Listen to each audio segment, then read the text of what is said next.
Alright, magandang araw mga katracker. Welcome sa ating YouTube channel.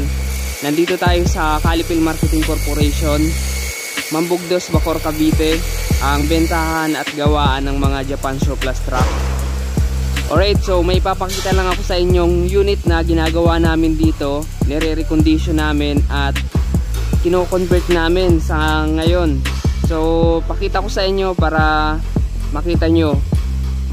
Pero bago yan, kung bago ka lang sa aking YouTube channel at hindi ka pa nakaka-subscribe, mag-subscribe ka na at click mo rin yung like button para ayan, dagdag suporta na rin sa channel natin.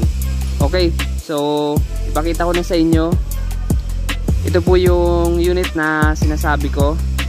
Ayan, isa po siyang military truck na drop side body, hindi po ito dump truck.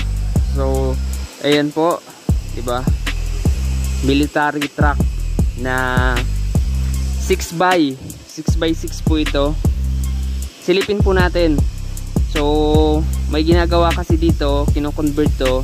Ipakita ko sa inyo kung anong ginagawa namin dito. Ito po ay i-re-reco namin. Ayan, so sinisimulan pa lang, pero sa ilalim niyan may mga tinanggal na kami. So silipin natin. Ayan yung makina. Ayan, ito po yung makina. Silipin natin muna yung makina nito. Ayan, 8PE1 ang makina nito. Isuzu po ito, 8PE1. So ang sinasabi kong kino-convert namin dito, itong transmission. Ayan, diba? Tinanggal namin yung transmission nito. Ito po yung clutch assembly nya. Ayan. So ayan, diba? Ito po ay bago. Kung makikita nyo, bago po ito. Ayan, bago po yung clutch assembly natin. So ayan, 6x ito, kaya meron itong transaxle. Tinanggal lang namin. Okay, so ito po ay automatic transmission. Ipakita ko sa inyo yung transmission nito, yung original na nakakabit dito. Ayan, nandito sa labas, natanggal na namin. So ayan po yung transmission na tinanggal dito sa unit. Ayan, ito na po yung automatic transmission, di ba? Yan po yung automatic transmission na tinanggal namin dito. Ayan, di ba? Ngayon, i-convert namin to manual transmission. So ito yung ikakabit namin na transmission. Ito na po yung ikakabit namin. Ayan, di ba? So gagawin naming manual transmission itong unit na to. And then lalagyan rin to ng clutch pedal kasi wala tong clutch pedal. Gagawa namin ng clutch pedal, kakabitan namin. Ayan, silipin natin para makikita nyo. So ayan, kung makikita nyo, wala siyang clutch, diba?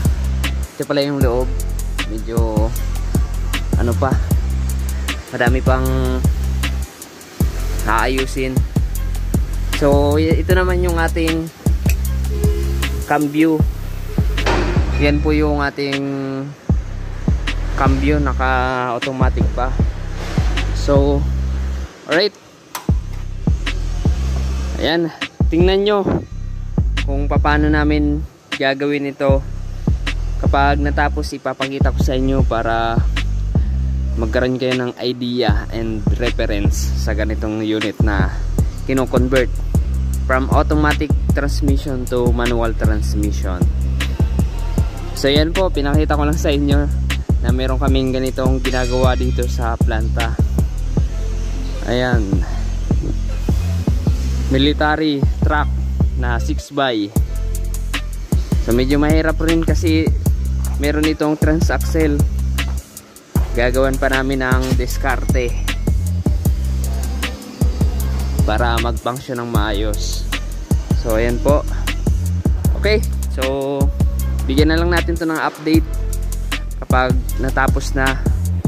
So dito ko lang matatapusin tong video na to kung nagustuhan nyo, at kung gusto nyong abangan kapag natapos tong track na to, tong project namin, mag-subscribe na kayo para hindi nyo ma-miss yung update dito, at paki-like na rin.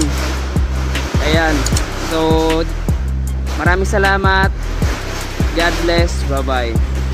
Trucker Moto, Saturday Night Car Trucker, subscribe.